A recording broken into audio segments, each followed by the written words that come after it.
Révise le théorème de Pythagore pour ton brevet blanc. Dans ton brevet blanc, ton professeur peut te demander 3 choses sur le théorème de Pythagore. Et je vais tout te montrer tout de suite. Ce qu'il peut te demander de plus simple, c'est dans un triangle rectangle de calculer la longueur de l'hypoténuse quand vous connaissez les 2 autres côtés. Dans ces cas-là, c'est super facile et super direct. Vous avez juste à remplacer les valeurs dans l'égalité de Pythagore et vous tombez en fait directement sur le résultat. Deuxième chose qu'on peut te demander, c'est ce coup-ci de calculer la longueur d'un autre côté que l'hypoténuse quand on connaît l'hypoténuse et un côté dans un triangle rectangle.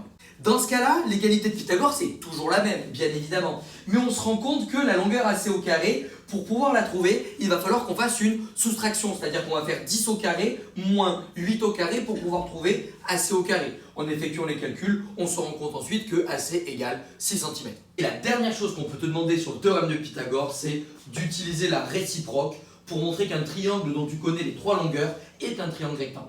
Et donc en fait pour la réciproque, tu sais très bien que tu calcules le côté le plus long au carré, que tu calcules la somme des 2 autres longueurs au carré. Ici, bien sûr, on obtient la même chose. Donc d'après la réciproque, ce triangle est rectangle.